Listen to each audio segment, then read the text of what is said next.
ನಮಸ್ತೆ ಎಲ್ಲರಿಗೂ. ಬೆಳಿಗ್ಗೆ ಒಂದು ವೀಡಿಯೋ ಅಪ್ಲೋಡ್ ಮಾಡಿದೆ. ನೋಡಬೇಕಿದ್ರೆ ಕಮೆಂಟ್ಗಳು ನಾನು ಕಮೆಂಟ್ ಆನ್ ಮಾಡಿ ಇಟ್ಟಿದ್ದೆ, ಯಾಕಂದರೆ ಕೆಟ್ಟ ಕಮೆಂಟ್ಗಳು ಆದಷ್ಟು ಬರಲಿ ಅಂತ. ಕೆಲವರು ನನಗೆ ಹೇಳ್ತಾರೆ, ನೀವು ಬರುವ ಕಮೆಂಟ್ ನೋಡ್ತೀರಾ, ತುಂಬ ನೆಗೆಟಿವ್ ಆಗಿದೆ ನಿಮಗೆ ಅಂತ. ನಾನು ಹೇಳಿದೆ, ನನಗೆ ಅಂಥವರೇ ಬೇಕು ಅಂತ. ಯಾಕಂದರೆ ನಿಮಗೆ ರಕ್ಷಿತಾ ಶೆಟ್ಟಿ ಗೊತ್ತಿರ್ಬೋದು, ಪಡುಬಿದ್ರೆ ಇತ್ತೀಚೆಗೆ ಬಿಗ್ ಬಾಸ್ ಶೋದಲ್ಲಿ ರನ್ನರ್ ಅಪ್ ಆಗಿ ಬಂದವಳು, ಆಯಿತಾ. ಅವಳು ಹೇಗೆ ಪಾಪ ಹುಡುಗಿಗೆ ಚೆನ್ನಾಗಿ ಕನ್ನಡ ಬರಲ್ಲ, ಮೂಲತಃ ಅವಳು ತುಳು. ಆದ್ರೂ ಅವ್ರಿಗೆ ಗೊತ್ತಿರೋ ಅರ್ಧಂಬರ್ಧ ಕನ್ನಡದಲ್ಲಿ ಒಂದು ಬ್ಲಾಗ್ ಮಾಡ್ತಾ ಯೂಟ್ಯೂಬಲ್ಲಿ ಅದು ಕೆಲವೆಲ್ಲ ಡಬಲ್ ಮೀನಿಂಗ್ ಆಗಿ ಎಡಿಟ್ ಆಗಿ ಟ್ರೋಲ್ ಆಗಿ ತುಂಬ ಅವಮಾನಕ್ಕೊಳಗಾದ ಹುಡುಗಿಯದು. ಅವಳು ಛಲದಿಂದ ಬಿಗ್ ಬಾಸ್ ಮನೆಗೆ ಹೋಗ್ತಾಳೆ, ತನ್ನ ಸ್ವಂತ ಬುದ್ಧಿವಂತಿಕೆಯಿಂದ ಮಾತುಗಾರಿಕೆಯಿಂದ ಗೆಲ್ತಾಳೆ, ಜನರ ಮನಸ್ಸನ್ನು ಗೆದ್ದು, ಇಡೀ ಕರ್ನಾಟಕದ ಜನರ ಮನಸ್ಸನ್ನು ಗೆದ್ದು, ಮತ್ತು ಅದೇ ಊರಿನ ಜನರು ಅವಳಿಗೆ ಕರೆದು ಸನ್ಮಾನ ಮಾಡ್ತಾರೆ. ಅವಳು ಹೇಳ್ತಾಳೆ, ಮೊದಲು ಅವಮಾನ ಮತ್ತು ಸನ್ಮಾನ ಅಂತ.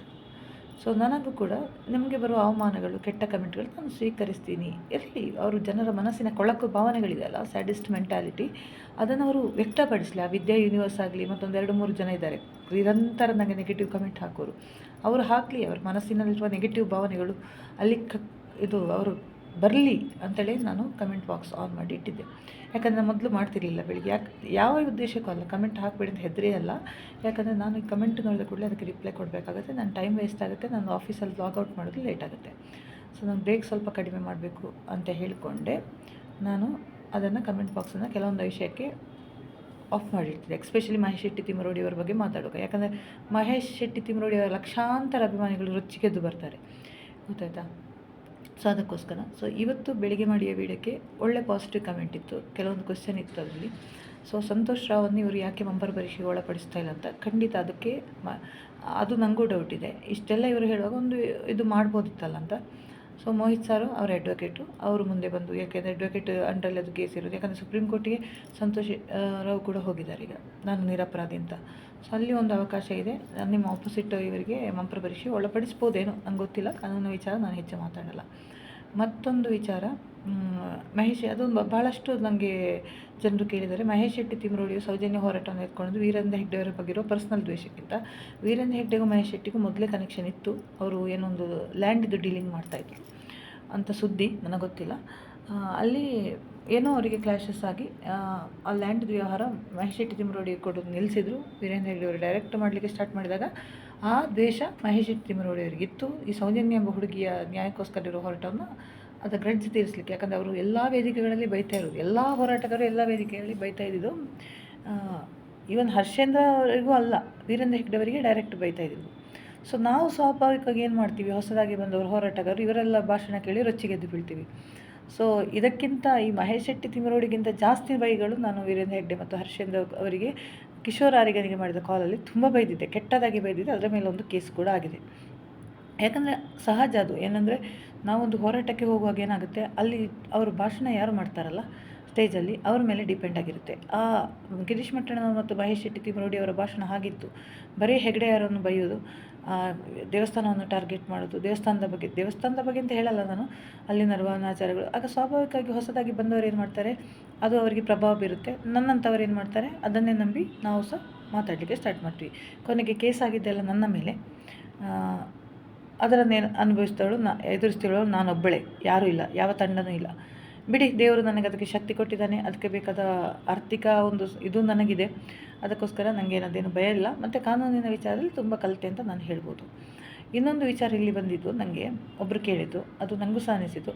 ಮಹೇಶ್ ಶೆಟ್ಟಿ ತಿಮ್ಮರೋಡಿ ಅವರು ತನ್ನ ಮಕ್ಕಳನ್ನು ಯಾಕೆ ಹೋರಾಟಕ್ಕೆ ಕರೆದುಕೊಂಡು ಬರ್ತಾ ಇಲ್ಲ ಅಂತ. ಇದು ಮಹೇಶ್ ಶೆಟ್ಟಿ ತಿಮ್ಮರೋಡಿ ಅವರು ಮಾತ್ರ ಅಲ್ಲ, ಯಾವುದೇ ನೀವು ಪಕ್ಷದ ಕಾರ್ಯಕರ್ತರು ನೋಡಿ, ಅವರ ಮಕ್ಕಳನ್ನು ತರಲ್ಲ. ಜನಸಾಮಾನ್ಯರು ಇರ್ತಾರಲ್ಲ, ಅವರನ್ನು ಮುಂದೆ ತರ್ತಾರೆ. ಹೋರಾಟದಲ್ಲಿರುವವರೆಲ್ಲ ಜನಸಾಮಾನ್ಯರು, ಪಾಪದ ಮಕ್ಕಳು, ಪಾಪದಿಂದ ಬಡ ಕುಟುಂಬದ ಅವರು, ಮಧ್ಯಮ ವರ್ಗದವರು, ಯಾವುದೋ ಶ್ರೀಮಂತ ಮನೆ ತಂದವರು ಇದಕ್ಕೆ ಬರಲ್ಲ. ಅವರವ್ರದ್ದು ಒಳ್ಳೆ ಜಾಬ್ ಮಾಡ್ತಾನೆ ಇದಕ್ಕೆ ಹೋಗ್ತಾರೆ. ನೀವು ನೋಡಿ, ಆ ಹೋರಾಟದಲ್ಲಿ ಯಾರೇ ಎಜುಕೇಟೆಡ್ ವ್ಯಕ್ತಿಗಳಿಲ್ಲ, ಎಲ್ಲರೂ ಹಾಫ್ ಎಜುಕೇಟೆಡು ಇದ್ದಾರೆ. ಅದಕ್ಕೆ ಅವರಿಗೆ ಇಂಥ ಕೆಟ್ಟ ಸಂಬಂಧಗಳೆಲ್ಲ ನನ್ನ ಬಗ್ಗೆ ಹೀಗೆ ಕೆಲವರಿಗೆಲ್ಲ ಡೌಟ್ ಇದೆ, ಅವನ ಜೊತೆ ಸಂಬಂಧ ಇದೆ, ಇವನ ಜೊತೆ ಸಂಬಂಧ. ಇದು ಹಾಫ್ ಎಜುಕೇಟೆಡ್ ಪ್ರಾಬ್ಲಮ್ ಇವ್ರದ್ದು. ಎಜುಕೇಟೆಡ್ ಅಂತಲ್ಲ, ಹಾಫ್ ಎಜುಕೇಟೆಡ್ ಮಾತ್ರ ಅಲ್ಲ. ಎಜುಕೇಷನ್ಗೆ ನಾನು ಏನು ಹೇಳಲ್ಲ, ಕೆಲವೊಂದು ಸಿಚುವೇಷನಲ್ಲಿ ಎಜುಕೇಷನ್ ಮಾಡಲಿಕ್ಕೆ ಆಗಲ್ಲ. ಆದರೆ ಕಲ್ಚರ್ ಅಂತ ಇರುತ್ತಲ್ಲ, ಒಂದು ಸಂಸ್ಕಾರ ಅಂತ, ಅದಿಲ್ಲ ಅವುಗಳಿಗೆ. ಅದಕ್ಕೋಸ್ಕರ ನಾನು ಹೊರಗೆ ಬಂದೆ. ಅದರಲ್ಲಿ ಕಲ್ಚರ್ಡ್ ವ್ಯಕ್ತಿಗಳಿಲ್ಲ ಆ ಹೋರಾಟದಲ್ಲಿ. ಎಲ್ಲ ಅನ್ಎಜುಕೇಟೆಡ್ ಆದ್ರೂ ಪರವಾಗಿಲ್ಲ, ಬಟ್ ಅನ್ಕಲ್ಚರ್ಡ್ ಆಗಿರಬಾರ್ದು ನಾನು ಹೇಳೋದು. ಮತ್ತು ಮಹೇಶ್ ಶೆಟ್ಟಿ ಅವರ ತಿಮರಡಿ ಅವ್ರ ಮಕ್ಕಳು ಯಾಕೆ ಬರ್ತಾಯಿಲ್ಲ, ಮಗಳಿಗೆ ಲಾಯರ್ ಅಂತ ಹೇಳಿದ್ದೀನಿ, ಮಗಳಿಗೆ ಮಾತಾಡ್ಬೋದಲ್ಲ ಮುಂದೆ ಬಂದು.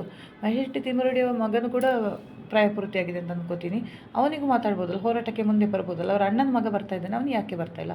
ಸೊ ತನ್ನ ಮಕ್ಕಳನ್ನು ಸೇಫಾಗಿ ಇಟ್ಕೊಂಡು ಉಳಿದ ಮಕ್ಕಳು ಸಾಗಿ ಅಂತ, ಆಯಿತಾ. ತುಂಬ ಕಾರ್ಯಕರ್ತರಲ್ಲಿ ಬಲಿಪಶುವಾಗಿದ್ದಾರೆ. ಅವರಿಗೆ ಪ್ರಾಯಕ್ಕೆ ಮದುವೆ ಆಗಿಲ್ಲ, ಹೋರಾಟ ಅಂತ ಅವ್ರು ಏನೋ ಇನ್ಕಮ್ ಸೋರ್ಸ್ ಅಂತ ಅಂದ್ಕೊಂಡಿದ್ದಾರೆ. ಬಿಡಿ, ಅದು ಇದ್ದ ವಿಚಾರ. ಯಾಕಂದರೆ ಮಹೇಶ್ ಶೆಟ್ಟಿ ತಿಮರೋಡಿ ಅವರು ಜಾಸ್ತಿ ಮಾತಾಡಿದರೆ ಮಹೇಶ್ ಶೆಟ್ಟಿ ತಿಮರೋಡಿ ಅವರ ಅಭಿಮಾನಿಗಳು ರುಚಿ ಹೇಳ್ತಾರೆ ನನ್ನ ಮೇಲೆ. ನಾನು ಇದ್ದದ್ದನ್ನು ವಾಸ್ತವವಾಗಿ ಹೇಳ್ತಾ ಇದ್ದೀನಿ, ನಿಮಗೂ ವಿಶ್ಲೇಷಣೆ ಮಾಡ್ಬೋದು, ಇದ್ರ ಬಗ್ಗೆ ಥಿಂಕ್ ಮಾಡ್ಬೋದು ನಿಮಗೆ ಈ ವಿಡಿಯೋ ನೋಡಿ. ಅದೊಂದು ವಿಚಾರ. ಮತ್ತು ಇನ್ನೊಂದು, ದೇವಸ್ಥಾನವನ್ನು ಟಾರ್ಗೆಟ್ ಮಾಡಿಲ್ಲ ನನ್ನ ಪ್ರಕಾರ. ಆದರೆ ನಮ್ಮ ಬಾಯಿಂದ ಕೆಟ್ಟದಾಗಿ ದೇವಸ್ಥಾನದ ಬಗ್ಗೆನೂ ಬಂದಿದೆ. ಅದು ಅಲ್ಲಿ ದೇವರಿಲ್ಲ, ಹಾಗೆ ನಾನೇ ಹೇಳಿದ್ದೀನಿ ಸ್ವತಃ, ದೇವರ ಶಕ್ತಿನೇ ಇಲ್ಲ ಅಲ್ಲಿ. ಅದಕ್ಕೆ ರಾಕೇಶ್ ಶೆಟ್ಟಿ ಅವ್ರದ್ದು ರೊಚ್ಚಿಗೆದ್ದು ನನ್ನ ಮೇಲೆ ಏನೋ ಹೇಳಿದ್ದಾರೆ ತುಂಬ ವಿಷಯ. ಅದು ನನಗೆ, ನಾನು ಹೇಳಿದ್ದಕ್ಕೆ ಏನು ನಾನು ತಪ್ಪಾಗಿದ್ರೆ ನಾನು ದೇವರಲ್ಲಿ ಕ್ಷಮೆ ಕೇಳಿದ್ದೀನಿ, ಮನುಷ್ಯರಿಗಲ್ಲ. ಮತ್ತು ಈ ಮಧ್ಯೆ ನನಗೆ ಅಕ್ಕನಿಗೂ ನನಗೊಂದು ಚರ್ಚೆ ಆಗುತ್ತೆ, ನೀನು ಹೋಗಿ ಧರ್ಮಸ್ಥಳಕ್ಕೆ ತಪ್ಪು ಕಾಣಿಕೆ ಹಾಕಿ ಬರಬೇಕು ಅಂತ. ನಾನು ವೀರೇಂದ್ರ ಹೆಗ್ಡೆ ಅವರಿಗೂ ಹರ್ಷೇಂದ್ರ ಅವರಿಗೂ ಬೈದಿದ್ದೀನಿ, ಮಹೇಶ್ ಅಣ್ಣನಿಗೂ ಬೈದಿದ್ದೀನಿ. ನನಗೆ ಸಿಟ್ಟು ಬಂದರೆ ಯಾರಿಗೂ ಬೈತೀನಿ, ದೇವರಿಗೆ ಬಹಳಷ್ಟು ಸಲ ಬೈದಿದ್ದೀನಿ. ಧರ್ಮಸ್ಥಳ ದ್ವಾರದಲ್ಲಿ ನಿಂತು ನಾನು ಕೇಳಿದ್ದೀನಿ ದೇವರಿಗೆ, ನೀವೆಲ್ಲ ಇದ್ದೀರಾ ಇಲ್ಲಿ ಜೀವಂತ ಅಂತ. ಯಾಕಂದರೆ ಒಂದು ಹೆಣ್ಣಿನ ಹೋರಾಟಕ್ಕೋಸ್ಕರ, ಹೆಣ್ಣಿನ ಒಂದು ನ್ಯಾಯಕ್ಕೋಸ್ಕರ 14 ವರ್ಷ ನ್ಯಾಯ ಸಿಗ್ತಾ ಇಲ್ಲ ಅಂದರೆ ನೀವೆಲ್ಲ ಇದ್ದೀರಾ? ಯಾಕಂದರೆ ಎಲ್ಲ ಲೋಕದಲ್ಲಿ ಎಲ್ಲರಿಗೂ ನ್ಯಾಯ ಕೊಡಿಸೋನು ಅಣ್ಣಪ್ಪ ಮತ್ತು ಮಂಜುನಾಥ. ಯಾಕೆ ಸೌಜನ್ಯನಿಗೆ ನಿಮ್ಮ ಊರಿನ ಹುಡುಗಿಗೆ ನ್ಯಾಯ ಕೊಡಿಸ್ಲಿಕ್ಕೆ ಆಗ್ತಿಲ್ಲ? ಯಾಕೆ ನೀವು ಕಣ್ಣು ಮುಚ್ಚಿ ಕೊಟ್ಕೊಂಡಿದ್ದೀರಾ? ಅದೆಲ್ಲ ಕ್ವಶನ್ ದೇವರಿಗೆ ನಾನು ಕೇಳಿದೆ. ನನ್ನ ಮನೆಯಲ್ಲಿ 2.5 ವರ್ಷ ನಾನು ದೇವರ ದೀಪನೇ ಹೊತ್ತಿಸಿರಲಿಲ್ಲ. ಯಾಕಂದರೆ ಹೈಕೋರ್ಟಲ್ಲಿ ಮರು ತನಿಖೆಗೆ ಆದೇಶ ಸಿಗಲಿಲ್ಲ ಅಂದ ಕೂಡಲೇ ನನಗೆ ಅಲ್ಲಿ ಹೋರಾಟ, ಇನ್ನು ದೇವರಿಲ್ಲ ಅಂತೇಳಿ ದೇವರನ್ನು ನಂಬುದೇ ಬಿಟ್ಟುಬಿಟ್ಟಿದೆ ಕಂಪ್ಲೀಟ್. ದೇವಸ್ಥಾನಕ್ಕೆ ಹೋಗ್ತಿಲ್ಲ. ಇತ್ತೀಚೆಗಷ್ಟೇ ನನ್ನ ಮನೆಯವರ ಫೋರ್ಸಿಂದ ಒಂಥರ, ಈಗಲೂ ಅಷ್ಟೇ, ಮೊನ್ನೆ 1 ವಾರ ನನಗೆ ಮನಸ್ಸಿಗೆ ತುಂಬ ಅಸಮಾಧಾನ ಇತ್ತು, ದೇವರ ದೀಪನೇ ಹೊತ್ತಿಸಿಲ್ಲ, ನನಗೆಷ್ಟು ತೊಂದರೆ ಕೊಡ್ತಿರೋ ನಿನ್ನನ್ನು ನಾನು ನಂಬೋದಿಲ್ಲ ಅಂತ ಹೇಳಿದ್ದೀನಿ. ದೇವರ ಜೊತೆನೇ ಜಗಳ ನನಗೆ. ಸೊ ಇದೆಲ್ಲ ನನ್ನ ಒಂದು ವಿಚಾರಗಳು. ಮತ್ತೊಂದು ವಿಚಾರ ನಾನು ಕೇಳ್ಪಟ್ಟಿದ್ದಂದರೆ, ನಿಶ್ಚಲ್ ಜೈನಿಗೆ ಮದುವೆ ಅಂತೆ, ನಮ್ಮ ಎಣ್ಣೆ ಬಾಂಡು ಒಂದು ಪ್ರೋಗ್ರಾಮ್ ಮಾಡ್ತಾಯಿದ್ದಾರೆ. ಇರಲಿ, ಸಂತೋಷ. ನಿಶ್ಚಲ್ ಜೈನ್ ಅವ್ರಿಗೂ ನನಗೂ ತುಂಬ ಒಳ್ಳೆಯ ಆತ್ಮೀಯತೆ ಇದೆ. ಯಾಕಂದರೆ 3 ಕೇಸು ನನ್ನ ಮೇಲೆ ಹಾಕಿದ್ದು ನಿಶ್ಚಲ್ ಜೈನ್ ಅವರು. 2 ಕ್ರಿಮಿನಲ್ ಕೇಸು, ಒಂದು ಮಾನನಷ್ಟ ಮೊಕದ್ದಮೆ. ಅದು ನನ್ನ ಮೇಲೆ ಹಾಕಿದ್ದು ಗಿರೀಶ್ ಮಟ್ಟಣ್ಣನವರು ಮತ್ತು ನನ್ನ ಮೇಲೆ 5 ಕೋಟಿದು ಮಾನನಷ್ಟ ಮೊಕದ್ದಮೆ ಹಾಕಿದ್ದಾರೆ. 2 ಎಫ್ ಐ ಆರ್ ಹಾಕಿದ್ದಾರೆ. ಒಂದು ಅವರ ಅಪ್ಪ ದೊಡ್ಡಪ್ಪನನ್ನು ನಾನು ಬೈದಿದ್ದೀನಿ ಅಂತ, ಅದೇ ಸೇಮ್ ಕೇಸ್ ಕಿಶೋರ್ ಅರಿಗೂ ಕೂಡ ಧರ್ಮಸ್ಥಳದಲ್ಲಿ ಹಾಕಿದ್ದಾರೆ, ಇವರು ಕಬ್ಬನ್ ಪಾರ್ಕಲ್ಲಿ ಹಾಕಿದ್ದಾರೆ. ಇನ್ನೊಂದು ಕೇಸು, ಫಸ್ಟಿಗೆ ನಾನು ಫೇಸ್ಬುಕ್ಕಲ್ಲಿ ತುಂಬ ಪೋಸ್ಟ್ ಮಾಡ್ತಿದ್ದೆ, ತುಂಬ ಪೋಸ್ಟ್ಗಳು ಮಾಡ್ತಿದ್ದೆ, ಗೊತ್ತಿರ್ಬೋದು ನಿಮಗೆ. ಯಾಕಂದ್ರೆ ನನಗೆ ತುಂಬ ಫಾಲೋವರ್ಸ್ ಕೂಡ ಇದ್ದರು. ಸೊ ನನ್ನ ಅಪ್ಪ ದೊಡ್ಡಪ್ಪನಿಗೆ ಕುಟುಂಬಸ್ಥರ ದೇವಸ್ಥಾನದ ಬಗ್ಗೆ ಒಂದು ಅವಮಾನಕಾರಿ ಹೇಳಿಕೆಗಳನ್ನು ನೀಡ್ತಾ ಇದ್ದೀನಿ ಅಂತ ನಿಶ್ಚಲ್ ಜೈನ್ ಅವರು 2 ಕೇಸ್ ಹಾಕಿದೆ. ಒಂದು ಆಲ್ರೆಡಿ ವಕಾಲತ್ತು ಹಾಕಿ ಆಯಿತು ನನಗೆ ಮೊನ್ನೆ 18ಕ್ಕೆ, ನೆಕ್ಸ್ಟು ಏಪ್ರಿಲ್ 10ಕ್ಕೆ ಅದು ವಕಾಲತ್ತು ಹಾಕ್ತೀನಿ, ಮತ್ತು ಬೇಲಾಗಿ ಕೇಸ್ ಮುಂದುವರಿಯುತ್ತದೆ. ಸೊ ಅಲ್ಲಿ ನಿಶ್ಚಲ್ ಜೈನ್ ಅವರು ಬರಲೇಬೇಕಾಗುತ್ತೆ. ಯಾಕಂದರೆ ಅವರು ನನಗೆ ಎಫ್ ಐ ಆರ್ ಹಾಕಿದ ಕಾರಣ ಪವರ್ ಆಫ್ ಅಟರ್ನಿ ಹಿಂಗೆ ಕೊಡಲಿಕ್ಕಾಗಲ್ಲ. ಸಿವಿಲ್ ಕೇಸಿಗಾದರೆ ಅವ್ರು ಬೇರೆಯವ್ರನ್ನ ಕಳಿಸ್ಬೋದು, ಬಟ್ ನಿಶ್ಚಲ್ ಜೈನ್ ಅವರು ಖುದ್ದಾಗಿ ಕೋರ್ಟಿಗೆ ಬರಬೇಕಾಗುತ್ತೆ. ನಾನು ಅದನ್ನು ಎದುರಿಸಲಿಕ್ಕೆ ರೆಡಿ ಇದ್ದೀನಿ. ನನ್ನ ಕೆಲವು ಕ್ವಶನ್ಗಳಿದೆ, ನಾನು ನನ್ನ ಅಡ್ವೊಕೇಟಿಗೆ ಆದಷ್ಟು ನಾನೇ ಕ್ರಾಸ್ ಮಾಡಬೇಕು ಅಂತ ನಾನು ಇದ್ದೀನಿ. ಬಂದರೆ ನೋಡೋಣ, ಕಾದು ನೋಡೋಣ. ಅದು ನನಗೆ ಮೋಸ್ಟ್ ಇಂಪಾರ್ಟೆಂಟ್ ಕೇಸ್ ನನ್ನ ಲೈಫಲ್ಲಿ. ಯಾಕಂದರೆ ಅಷ್ಟು ಪ್ರಭಾವಿಗಳ ವ್ಯಕ್ತಿಗಳೊಬ್ಬ ನನ್ನ ಮೇಲೆ ಕೇಸ್ ಹಾಕಿದ್ದಾನೆ, ನಾನು ಅದನ್ನು ಎದುರಿಸ್ತಿದ್ದೀನಿ ಅಂದರೆ ಐ ಆಲ್ಸೋ ಫೀಲ್ ಗ್ರೇಟ್, ಆಯಿತಾ. ನಾನಲ್ಲಿ ಎದುರಿಸ್ತಿದ್ದೀನಿ ಆ ಕೇಸನ್ನು ಒಬ್ಬಳೇ. ಇದು ನನಗೆ ಯಾವ ತಂಡದ ಜೊತೆ ಇಲ್ಲ, ಅದು ನೀವು ಅಂದ್ಕೋಬೇಕು. ನಾನೇ ಪೇ ಮಾಡಿ ಅಡ್ವೊಕೇಟ್ ಮಾಡ್ಕೊಂಡು, ನನಗೊಬ್ಬರು ಅಡ್ವೊಕೇಟ್ ಇದ್ದಾರೆ ಬೆಂಗಳೂರಲ್ಲಿ, ಸೊ ಅವರಿಗೆ ನಾನು ಪೇ ಮಾಡಿ. ಇಲ್ಲಿ ಬಿ ಗ್ಯಾಂಗಿನ ಸಹಾಯ ಇಲ್ಲ, ನನಗೆ ನೆನಪಿಟ್ಕೊಳ್ಬೇಕು. ಡಿ ಗ್ಯಾಂಗ್ನವ್ರದ್ದು ಸಹಾಯ ಇಲ್ಲ. ಯಾರೊಬ್ಬರು ಕೇಳಿದ್ರು, ನಿಮಗೆ ಕೇಸ್ ಹಿಂದೆ ತಗೊಳ್ಳುವಾಗ ಅವರಿಗೆ ಹೇಳ್ಬೋದಲ್ಲ, ತಪ್ಪೊಪ್ಪಿಗೆ ಒಪ್ಕೊಳ್ಬೋದಲ್ಲ. ಇಲ್ಲ, ನಾನು ಡಿಸೈಡ್ ಮಾಡಿಲ್ಲ. ನನ್ನ ಮೇಲೆ ಎಷ್ಟು ಕೇಸ್ ಹಾಕಿದ್ದಾರೆ, ಎಷ್ಟು ವರ್ಷ ಬೇಕಾದರೂ ನಾನು ಫೈಟ್ ಮಾಡೇ ಮಾಡ್ತೀನಿ. ಯಾಕಂದರೆ ಒಂದು ನಾನು ಹೋರಾಟಕ್ಕೆ ಇಳಿದಿದ್ದೀನಿ ಅಂದರೆ ಅಲ್ಲಿ ನನಗೊಂದು ಶಕ್ತಿ ಇದೆ. ನನ್ನ ದೊಡ್ಡಕ್ಕ ಸಣ್ಣಕ್ಕನಲ್ಲಿ ಯಾವತ್ತೂ ಹೇಳ್ತಿದ್ರಂತೆ, ನೀನು ಅವಳ ವಿಷಯಕ್ಕೆ ತುಂಬ ಇಂಟರ್ಫಿಯರ್ ಆಗಬೇಡ, ಅವಳಿಗೆ ಅಡ್ವೈಸ್ ಮಾಡಬೇಡ. ಯಾಕಂದರೆ ಅವಳು ಅದಕ್ಕೆ ಹೋಗಿದ್ದಾಳೆ ಅಂದರೆ ಅವಳಿಗೊಂದು ಶಕ್ತಿ ಇದೆ, ಅದನ್ನು ಎದುರಿಸುವ ಧೈರ್ಯ ಅವಳಿಗಿದೆ. ಅದಿದ್ದಕ್ಕೆ ಮಾತ್ರ, ನಮಗೆಲ್ಲ ಆಗದ ಕೆಲಸ ಅವಳು ಮಾಡ್ತಾಯಿದ್ದಾಳೆ, ಅವಳು ಎದುರಿಸಲಿ, ಅವಳನ್ನು ಅವಳ ಪಾಡಿಗೆ ಬಿಟ್ಟುಬಿಡು. ನಿಮಗೆ ಸಾಧ್ಯ ಆದರೆ ಪ್ರಾರ್ಥನೆ ಮಾತ್ರ ಮಾಡುತ್ತಾ. ಯಾಕಂದರೆ ನಾನು ತುಂಬ ನನ್ನ ಫ್ಯಾಮಿಲಿ ಗ್ರೇಟ್ ಅನ್ನಬೇಕು. ನನಗೆ ತುಂಬ ಅಪಾಯ ಆದಾಗೆಲ್ಲ ಅವರ ಪ್ರಾರ್ಥನೆ ನನ್ನನ್ನು ರಕ್ಷಿಸಿದೆ. ಈ ಹೋರಾಟದಿಂದ ಹಿಂದೆ ಬರೋದಕ್ಕೂ ಕಾರಣ ನನ್ನ ಅಕ್ಕ ತಂಗಿಯರ ಪ್ರಾರ್ಥನೆ ಅಷ್ಟೇ. ನನಗೋಸ್ಕರ ಹರಕೆ ಹೇಳೋದು, ದೇವಸ್ಥಾನಕ್ಕೆ ಹೋಗೋದು, ಪೂಜೆ ಮಾಡಿಸೋದು, ಏನೇನೋ ಮಾಡಿದ್ದಾರೆ ಅವರು. ತುಂಬ ಮಾಡಿದ್ದಾರೆ. ಯಾಕಂದರೆ ನಾನು ಸ್ವಲ್ಪ ದೇವರನ್ನು ಕಡಿಮೆ ನಂಬೋರು, ಅವರಂತೂ ತುಂಬ ನಂಬೋರು. ಈಗ ಇತ್ತೀಚೆಗಂತೂ ಒಂದು 2-3 ದಿವಸ ನನ್ನ ದೊಡ್ಡಕ್ಕ ನನಗೆ ಅವಳನ್ನು ನಾನು ತುಂಬ ಕಡಿಮೆ, ಯಾಕಂದರೆ ಅವ್ರು ತುಂಬ ಬ್ಯುಸಿ ಇರ್ತಾರೆ. ತುಂಬ ಟೆನ್ಷನ್ ಯಾಕೆ ಮಾಡಬೇಕು ಅಂತ ಮಾತಾಡೋದು ಕಡಿಮೆ. ನನಗೆ ತುಂಬ ವೀಡಿಯೋಸ್ ಕಳಿಸಿಕೊಡ್ತಾ ಇದ್ದಾಳೆ. ಇದನ್ನು ನೋಡು, ಜನರ ಟೀಕೆಗಳಿಗೆ ನೀವು ರಿಯಾಕ್ಟ್ ಮಾಡಬೇಡ, ಪ್ರೊವೋಕ್ ಆಗಬೇಡ, ಕೂಲಾಗಿರು, ತುಂಬ ಕೂಲಾಗಿ. ಅದಕ್ಕೆ ನಿಮಗೆ ಇತ್ತೀಚೆಗೆ ನಾನು ಗಮನಿಸಿರ್ಬೋದು, ಟೂ ಡೇಸಿಂದ ನಾನು ಸಹ ತುಂಬ ಕೂಲಾಗಿದ್ದೀನಿ, ತುಂಬ ರ್ಯಾಶ್ ಆಗಿ ಮಾತಾಡ್ತಿಲ್ಲ, ಆಯಿತಾ. ಅದು ನನ್ನ ಮನೆಯವರ, ನನ್ನ ಫ್ಯಾಮಿಲಿ ಒಂದು ಸಪೋರ್ಟು ತುಂಬ ಗ್ರೇಟ್ಫುಲ್ ಅನಿಸ್ತದೆ ನನಗೆ. ಯಾಕಂದರೆ ಒಂದು ನನ್ನ ಆತ್ಮಸಾಕ್ಷಿಗೆ ನಾನು ಸರಿ ಅಂತ ನನ್ನ ಮನೆಯವರು ನಾನು ಎಷ್ಟು ತಪ್ಪು ಮಾಡಿದರೂ ನನ್ನನ್ನು ಆ್ಯಕ್ಸೆಪ್ಟ್ ಮಾಡ್ಕೊಳ್ಳೋದು, ಇದು ಎಲ್ಲರಿಗೂ ಸಿಗಲ್ಲ ಈ ಭಾಗ್ಯ. ಸೊ ಇದಕ್ಕೆ ನನ್ನ ಫ್ಯಾಮಿಲಿಯವರಿಗೆ ನಾನು ಯಾವತ್ತೂ ಫಸ್ಟ್ ಅದಕ್ಕೋಸ್ಕರ ನಾನು ಹೋರಾಡ್ತೀನಿ, ಹಿಂದೆ ಬಂದೆ ನನ್ನ ಫ್ಯಾಮಿಲಿಯನ್ನು ನಾನು ಕಳ್ಕೊಬಾರ್ದು ಅಂತ. ಯಾಕಂದ್ರೆ ನಾವು 5 ಜನ ಅಕ್ಕ ತಂಗಿಯರು ಅಷ್ಟು ಅನ್ಯೋನ್ಯತೆಯಿಂದ ಒಬ್ರಿಗೊಬ್ರಿಗೆ ಬಿಟ್ಟುಕೊಡದೆ, ಮಕ್ಕಳು ಕೂಡ ಅಷ್ಟೇ, ಯಾರನ್ನು ಯಾರಿಗೂ ಬಿಟ್ಟುಕೊಡದೆ ಅಷ್ಟು ಪ್ರೀತಿಯಿಂದ ಇದ್ದ ಇದು ನನ್ನ ಒಂದು ಹೋರಾಟದಿಂದ ತುಂಬ ಛಿದ್ರ ಆಯ್ತದು. ಬಿಡಿ, ಆಗಿ ಹೋದ ಗಂಟೆ ನಾನು ಮತ್ತೆ ಅದನ್ನು ಸರಿ ಮಾಡ್ತೀನಿ ಎಂಬ ಭರವಸೆ ನನಗಿದೆ. ಸೊ ನಿಶ್ಚಲ್ ಜೈನ್ ಮದುವೆ ಒಳ್ಳೆಯದಾಗಲಿ ನಿಶ್ಚಲ್ ಜೈನ್ ಅವರಿಗೂ. ಮತ್ತು ಒಂದು ವಿಷಯ, ಮೊನ್ನೆಯಿಂದ ಸುದ್ದಿ ಆಗ್ತದೆ, ನಮ್ಮ ಹೋರಾಟಗಾರರು ತುಂಬ ಸಂಭ್ರಮಿಸ್ತಿದ್ದಾರೆ ವೀರೇಂದ್ರ ಹೆಗ್ಡೆಯವರ ಅನಾರೋಗ್ಯದ ಬಗ್ಗೆ. ನಾನು ಅವತ್ತು ಅಲ್ಲಿ ಆನೆ ಮೌತನ ಕೊಲೆ ಪ್ರಕರಣದ ಒಬ್ಬರು ಸಾಕ್ಷಿಯೊಬ್ಬರು ಅವರ ಕುಟುಂಬಿಕರು ತೀರ್ಕೊಂಡ ಟೈಮಲ್ಲಿ, SDM ಪ್ರಿನ್ಸಿಪಾಲ್ ಒಬ್ಬರು ತೀರ್ಕೊಂಡ ಟೈಮಲ್ಲೂ ಸಹ ನಾನು ಹೇಳಿದೆ, ಯಾವ ಅನಾರೋಗ್ಯಕ್ಕೂ ಯಾವ ಸಾವನ್ನು ನಾವು ಸಂಭ್ರಮಿಸುವ, ಶತ್ರುಗಳಾಗಲಿ ಮಿತ್ರಗಳಾಗಲಿ ಸಾವಲ್ಲಿ ಸಂಭ್ರಮ ಬೇಡ. ಇದೇ ವೀರೇಂದ್ರ ಹೆಗ್ಡೆಯವರಿಗೂ ವಯೋಸಹಜ ಅನಾರೋಗ್ಯ, ಅದು ನನಗೂ ಕೂಡ ಬರ್ಬೋದು, ನಿಮಗೂ ಕೂಡ ಬರ್ಬೋದು, ಮಹೇಶ್ ಶೆಟ್ಟಿ ತಿಮರೋಡಿ ಅವರಿಗೂ ಬರ್ಬೋದು ಅನಾರೋಗ್ಯ. ಇವತ್ತಿದ್ದವ ನಾಳೆ, ನಾನು ಇವತ್ತು ಇಲ್ಲಿ ವಿಡಿಯೋದಲ್ಲಿ ಮಾತಾಡ್ತಿದ್ದೆ, ನಾಳೆ ನಾನಿಲ್ಲ. ಯಾಕಂದರೆ ಸಾವು ಯಾರಿಗೂ ಗೊತ್ತಿಲ್ಲ. ಹುಟ್ಟೋದಾದರೂ ಹೇಳ್ಬೋದಂತ, ಇಂಥ ದಿವಸ ಡಾಕ್ಟ್ರ್ ಹೇಳ್ತಾರೆ, ಡೇಟ್ ಕೊಡ್ತಾರೆ, ಇಂಥ ದಿವಸ ಹುಟ್ಟಬೋದು ಅಂತ. ಆದರೆ ಸಾವನ್ನು ಯಾರು ಇಲ್ಲಿವರೆಗೆ ಯಾವ ಜ್ಯೋತಿಷಿನೂ ಯಾರು ಪ್ರೆಡಿಕ್ಟ್ ಮಾಡಿಲ್ಲ. ಕೆಲವರು ಅದಕ್ಕೆ ನಂಗೆ ನೋಡಿದೆ, ಒಂದು ನ್ಯೂಸ್ ನೋಡಿದೆ ನಾನು ಯೂಟ್ಯೂಬಲ್ಲಿ, ಒಬ್ಬ ನ್ಯೂಸ್ ಮಾಡಿದೆ ಹೆಲ್ತ್ ಬುಲೆಟಿನ್ ಬಗ್ಗೆ, ವೀರೇಂದ್ರ ಯಾಕೆ ಬಿಡುಗಡೆ ಮಾಡ್ತಿಲ್ಲ ಹಾಗೆ. ಎಲ್ಲ ಕೆಳಗಡೆ RIP ಅಂತ ಹಾಕಿದ್ದಾರೆ. ಎಂಥ ನೀಚ ಮನಸ್ಥಿತಿ ನೋಡಿ ಇವರಿಗೆ. ಒಬ್ಬ ಜೀವಂತ ವ್ಯಕ್ತಿಯ ಬದುಕಿರುವಾಗ ಟ್ರೀಟ್ಮೆಂಟ್ ತಗೋತಾ ಇದ್ದಾರೆ ಅವರು. ನಾನು ಕೇಳಿದೆ, ಯಾಕಂದರೆ DGಂಗ್ನವ್ರು ನಾನು ಕ್ಲೋಸ್ ಇರುವಾಗ ಏನಾಗಿದೆ ಕೇಳಿದೆ, ವಯೋಸಹಜ ಅವರಿಗೊಂದು ಟ್ರೀಟ್ಮೆಂಟ್ ಇದೆ, ಒಂದು ಸರ್ಜರಿ ಆಗಬೇಕು, ಆಗುತ್ತೆ, ಎಲ್ಲರಿಗೂ ಆಗುತ್ತೆ, ಎಲ್ಲರೂ ಹಾಸ್ಪಿಟಲ್ ಇರೋದೇ ಅವರದ್ದೇ ಹಾಸ್ಪಿಟಲ್ ಇದೆ, ಮಾಡ್ತಾರೆ, VIP ಟ್ರೀಟ್ಮೆಂಟ್ ಆಗುತ್ತೆ ಅವರಿಗೆ. ಸೊ ಅದರ ಬಗ್ಗೆ ಒಂದು ನ್ಯೂಸ್ ಮಾಡೋದು, ಸಂಭ್ರಮಿಸೋದು ಎಲ್ಲ. ಈಗ ಸೌಜನ್ಯ ಶಾಪ ಮಹೇಶ್ ಶೆಟ್ಟಿ ತಿಮರೋಡಿ ಅವರಿಗೆ ತಟ್ಟುತ್ತೆ, ನಾನು ಹೇಳ್ತೀನಿ, ವೀರೇಂದ್ರ ಹೆಗ್ಡೆಯವರಿಗಲ್ಲ. ಯಾಕಂದರೆ ಅಲ್ಲಿ ಮಾಡ್ತಿರೋ ಅನ್ಯಾಯಗಳು ಎಲ್ಲ ಗೊತ್ತಾಗ್ತಿದೆ. ಸೌಜನ್ಯನಿಗಂತಲ್ಲ, ಅವಳೊಬ್ಬಳು ಸಾಧಾರಣ ಹೆಣ್ಣು, ಅವಳನ್ನು ರಕ್ತೇಶ್ವರಿ ದೇವಿಯಾಗಿ ಬಿಂಬಿಸಿ ಪೂಜೆ ಮಾಡಿ ಪುರಸ್ಕಾರ ಮಾಡಿ, ನಾನು ಇದನ್ನು ನಂಬಿದ್ದೆ, ನಾನೊಂದು ಪೋಸ್ಟ್ ಹಾಕಿದ್ದೆ, ಸೌಜನ್ಯನಲ್ಲಿ ಒಂದು ಗುಡಿ ಆಗಬೇಕು, ಮಹೇಶ್ ಶೆಟ್ಟಿ ತಿಮರೋಡಿ ಧರ್ಮಾಧಿಕಾರಿ ಆಗಬೇಕು ಅಂತ. ಈಗ ಹಳೆ ಪೋಸ್ಟರ್ನಲ್ಲಿ ಇಟ್ಕೊಂಡು ವೈರಲ್ ಆಗ್ತಿದೆ. ಒಂದು ಟೈಮಲ್ಲಿ ನಾನು ಸಹ ಹಾಗೆ ಹೇಳಿದ್ದೆ, ಇವರ ಜೊತೆ ಹುಚ್ಚಿಗೆತು. ಆದರೆ ನಾನು ಮತ್ತೆ ಆ ಹೋರಾಟದಿಂದ ಹೊರಗೆ ಬಂದ ಮೇಲೆ ಅವಳು ಸಾಧಾರಣ ಹೆಣ್ಣು, ಅವಳೊಬ್ಬಳು ಸಂತ್ರಸ್ತೆ ಅಂತ ಹೇಳಿ ಅದನ್ನು ಇವರು ದೇವಿಯಾಗಿ ಬಿಂಬಿಸೋದು. ಅವಳಿಗೆ ಸೀರೆ ಉಡಿಸಿ ಕಾಣಿಕೆ ಡಬ್ಬಿ ಎಲ್ಲ ಇಟ್ಟಿದ್ದಾರಂತೆ, ಗೊತ್ತಿಲ್ಲ ನನಗೆ, ಮೂರ್ತಿ ಮಾಡಿ. ನಾನು ಅದನ್ನು ಹೇಳಿದ್ದೆ, ಅದನ್ನು ವಿರೋಧಿಸಿದ್ದೆ.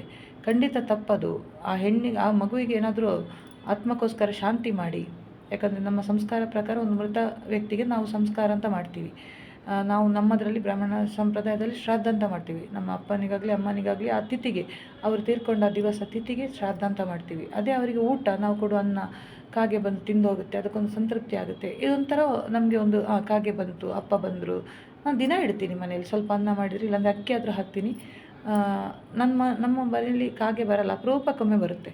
ಕಾಗೆ ಬಂದು ತಿಂದು ಹೋಗುತ್ತೆ. ಅಪ್ಪ ಬಂದರು, ಅಮ್ಮ ಬಂದರು, ಹಿರಿಯರು ಬಂದರು, ಮಹಾಲಯ ಅಂತ ಮಾಡ್ತೀವಿ. ಮಹಾಲಯ ಅಮಾವಾಸ್ಯೆಗೆ ನಾವು ಮನೇಲಿರುವ ಮೃಗ ಪಕ್ಷಿಗಳಿಗೂ ಕೂಡ, ಬೆಕ್ಕು ನಾಯಿ ಏನೆಲ್ಲ ಸಾಕಿದ್ದೀವಿ ಅದಕ್ಕೂ ಕೂಡ ನಾವು ಶ್ರಾದ್ದ ಮಾಡ್ತೀವಿ. ಅಂದರೆ ಅದಕ್ಕೊಂದು ಊಟ ಕೊಡ್ತೀವಿ. ಅದು ಸೌಜನ್ಯನಿಗೆ ಆಗಲಿಲ್ಲ, ಈಗ ಮಾಡಿದವರು ಗೊತ್ತಿಲ್ಲ, ಆಗಲಿಲ್ಲ ಅಂತ ಕೆಲವರು ಹೇಳೋದು. ಮಾಡಿದರೆ ಹೋರಾಟಕ್ಕೆ ಅವಳು ಇದು ಕಿಚ್ಚೆ ಎಬ್ಬಿಸ್ತಾಳೆ. ನಾನು ಹೇಳಿದೆ, ಒಂದು ಮಗುವನ್ನು 14 ವರ್ಷ ನೀವು ಉಪವಾಸ ಇಡ್ತೀರಾ ಅಂತ ಕೇಳಿದೆ. ಅದಕ್ಕೆ ನೀರಿನ ಇಲ್ಲಿಲ್ಲ, ಬಾಯಿಗೆ ನೀರಿಲ್ಲ ಅಂತ ಹೇಳ್ತೀವಿ. ಏನೋ ಮಾಡಿದ ಕರ್ಮ ಅನುಭವಿಸಲಿ ಅಷ್ಟೇ ನಾನು ಹೇಳೋದು. ದೊಡ್ಡ ಪುರೋಹಿತರು ಹೇಳಿನವ್ರು ಮಾಡ್ತಿಲ್ಲ ಅಂದರೆ ನಮಗೇನು ಮಾಡೋಕ್ಕಾಗಲ್ಲ, ಅದು ಅವರ ಮನೆಯವರ ವಿಷಯ, ವೈಯಕ್ತಿಕ ವಿಚಾರ ಅದು.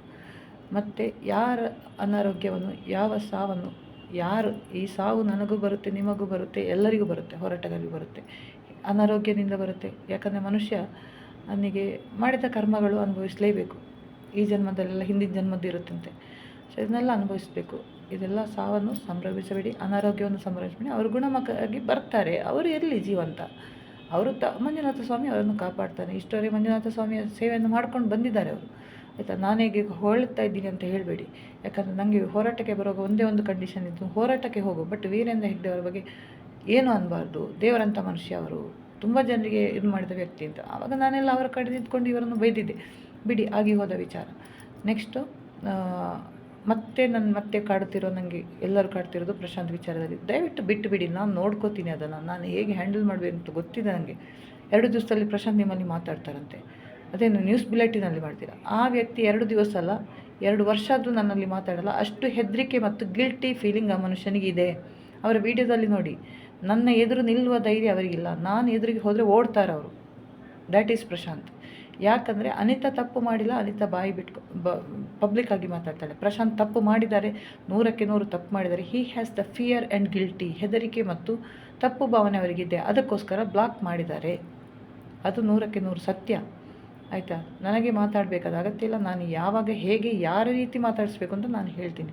ನನಗೆ ಉಪದೇಶ ಮಾಡಿ 2 ದಿವಸ ವೆಯ್ಟ್ ಮಾಡಿ ಮೇಡಮ್, ಪ್ರಶಾಂತ್ ನಿಮಗೆ ಮಾತಾಡ್ತಾರೆ. ಅದಕ್ಕೆ ಮುಹೂರ್ತನೂ ಬೆಲ್ಲ. ಆ ಮನುಷ್ಯನಿಗೆ ಮನಸ್ಸಿದ್ರೆ ಮಾತಾಡ್ಬೋದಿತ್ತು, ನನಗೇನು ಮಾತಾಡಿ ಅವ್ರ ಜೊತೆ ಏನು ರಾತ್ರಿ ಇಡೀ ಮಾತಾಡ್ಕೊಂಡು ಇರಬೇಕು ಅಂತ ಏನಲ್ಲ, ಹುಚ್ಚಲ್ಲ ನನಗೆ. ಅವರು ನನ್ನ ಬಗ್ಗೆ ಕೆಟ್ಟದಾಗಿ ಹೇಳಿದ್ದಾರೆ ಎಂಬ ಸುದ್ದಿ ನನಗೆ ಹೇಳ್ತಾರೆ. ನೀವೇನು ಹೇಳೋದಕ್ಕೆ? ನೀವು ಅವನನ್ನು ಹೊಗಳ್ತೀರಿ. ನಿಮ್ಮ ಬಗ್ಗೆ ಕೆಟ್ಟದಾಗಿ ನಮ್ಮ ಮೇಲೆ ಹೇಳಿದ್ದಾನೆ ಅವನು. ನಾನು ಯಾರ್ದು ವೀಡಿಯೋ, ಅವ್ರದ್ದು ಮಾತ್ರ ವೀಡಿಯೋ, ನಂದು ಮಾತ್ರ ವೀಡಿಯೋ ಮಾಡಬೇಕಂತ. ಇದು ಶುದ್ಧ ಸುಳ್ಳು. ಮಹಿಳಾ ಸಮಾವೇಶದ ಟೈಮಲ್ಲಿ ಅದರಲ್ಲಿ ಹೇಳಿದೆ, ಆದಷ್ಟು ಜನದ್ದು ಶಶಿಕಲಕ್ಕ ಇವರದ್ದು ನಮ್ಮ ಇಂಟರ್ವ್ಯೂ ಮಾಡಿ ಅಂತ ನಾನು ಎಷ್ಟು ಫೋರ್ಸ್ ಮಾಡಿದೆ ಅವರನ್ನು. ಅವರ ಚಾನಲ್ ಗ್ರೋ ಆಗಬೇಕು ಅಂತ ನಾನು ಎಷ್ಟು ಟ್ರೈ ಮಾಡಿದೆ. ನಾನು ಅವರಿಗೆ ಮಾಡಿದ್ದು ಮನುಷ್ಯತ್ವ, ಮಾನವೀಯತೆ ದೃಷ್ಟಿಯಿಂದ ಒಂದು ಸಹಾಯ ಅಷ್ಟೇ. ಬರೀ 1.5 ತಿಂಗಳು, ನವಂಬರ್ 24ರಿಂದ 1 ಜನವರಿ ಮಧ್ಯದವರೆಗೆ ಮಾತ್ರ ನನಗೆ ಕಾಂಟ್ಯಾಕ್ಟ್ ಇದ್ದಿದ್ದು. ಅದರದ್ದೆಲ್ಲ ಸಮಾವೇಶದ ಟೈಮು. ಅದು ಬಿಟ್ಟರೆ ಪರ್ಸನಲಾಗಿ ನನಗೆ ಆ ವ್ಯಕ್ತಿಯ ಮೇಲೆ ಯಾವುದೇ ಒಂದು ಅನುಕಂಪ ಇರಲಿಲ್ಲ. ನನಗೆ ಈಗ ತುಂಬ ದ್ವೇಷ ಬರ್ತಾಯಿದೆ ಕೆಲವೊಮ್ಮೆ. ಯಾಕಂದರೆ ಒಂದು ಉಪಕಾರ ಸ್ಮರಣೆ ಅಂತ ಇಲ್ಲ ಆ ಮನುಷ್ಯನಿಗೆ. ನೀವು ನಂಬ್ತಿರೋ ಬಿಡ್ತೀರಾ, ಜ್ಯೋತಿಷ್ಯ ನನಗೆ ಗೊತ್ತು ನೋಡೋಕ್ಕೆ. ಬಟ್ ನಾನು ಆಸ್ಟ್ರೋಟಾಕ್ ಅನ್ನೋ ಒಂದು ಇದರಲ್ಲಿ ಕೇಳಿದ್ದೆ ಅವರ ಬಗ್ಗೆ. Your intention is very pure, genuine ಆಗಿ ನೀನು ಅವರಿಗೆ ಹೆಲ್ಪ್ ಮಾಡಿದೆ. But he is not good. ಅವರ ಇಂಟೆನ್ಷನ್ ಇಲ್ಲ. ನಿನ್ನ ಬಗ್ಗೆ ಯಾವುದೇ ಒಂದು ಕನ್ಸರ್ನ್, ನನ್ನ ಬಗ್ಗೆ ಇಲ್ಲ ಅವರಿಗೆ ಕನ್ಸರ್ನ್. ನಾನೇ ಹೀಗೆ ಇದು ನೋಡ್ತಿದ್ದೀನಿ, ನನ್ನ ಬಗ್ಗೆ ಏನಾದರೂ ಥಿಂಕ್ ಮಾಡಿ ನಂಗೆ ಮನಸ್ಸಿಗೆ ಆಗುತ್ತೆ. ಯಾಕಂದರೆ ಹತ್ತಿರ ಇರುವ ವ್ಯಕ್ತಿಗಳಿಗೆ, ಮನಸ್ಸಿಗೆ ಹತ್ತಿರ ಆದ ವ್ಯಕ್ತಿಗಳಿಗೆ ಅವ್ರು ನನ್ನ ಬಗ್ಗೆ ಏನು ಥಿಂಕ್ ಮಾಡ್ತೀನಿ, ನನಗೆ ಬ್ಲ್ಯಾಂಕ್ ಬರ್ತದೆ. He is not at all thinking about me. ದ್ವೇಷನೂ ಇಲ್ಲ ಅವರಿಗೆ.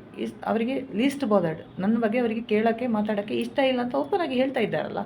ಲೆಟ್ ಇನ್ ಲೀವ್. ನಂಗೆ ಗೊತ್ತು ಯಾವಾಗ ಯಾರ ಕಡೆಯಿಂದ ಹೇಗೆ ಕ್ಲಾರಿಫಿಕೇಷನ್ ತಗೋಬೇಕು, ಹೇಗೆ ಪಬ್ಲಿಕ್ಕಿಗೆ ತರಬೇಕು ಅಂತ ನನಗೆ ಗೊತ್ತು. ನಾವಿಬ್ಬರು ಮೇಡಮ್ಗೆ ಹೇಳಿದೆ, ನೀವು ಹೇಳಿದ್ದು ಸಾಕ್ಷಿ ಇದೆ, ನೀವು ಏನು ಸಾಕ್ಷಿ ಇದ್ರೂ ತಗೊಂಬನ್ನಿ, ಆಯಿತಾ? ನನಗೆ ಗೊತ್ತು ನೀವು fake ID WhatsApp chat create ಮಾಡೋದು, ಸಾಂಗ್ಗಳು ಎಡಿಟ್ ಮಾಡೋದು, ಇದಕ್ಕೆಲ್ಲ ಹೆದರಿಸುವ ನಾನು ನನ್ನ ತಪ್ಪಿದರೆ ನಾನು ತಪ್ಪಿದೆ ಅಂತ ಒಪ್ಕೊಳ್ತೀನಿ. ಬಟ್ ಪ್ರಶಾಂತ್ ವಿಷಯದಲ್ಲಿ ನಾನು ತಪ್ಪು ಮಾಡಿಲ್ಲ, ಮಾಡೋದು ಇಲ್ಲ, ಆಯಿತಾ? ಯಾವುದೇ ಒಬ್ಬ ಹೋರಾಟಗಾರ ಹೇಳಿ ಅನಿತಾ ಸರಿ ಇಲ್ಲ ಅಂತ. ನಾನು ಮಿಡ್ನೈಟ್ ನಿನ್ನೆ ಕೂಡ ಒಬ್ಬರಿಗೆ ತುಂಬ ಲೇಟಾಗಿ, ನಾನು ನಿನ್ನೆ ಮಲಗಿದ್ದು 2 ಗಂಟೆ ಹೊತ್ತು ತುಂಬ ಒಬ್ಬರಿಗೆ ಮಾತಾಡಿದ್ದೇನೆ.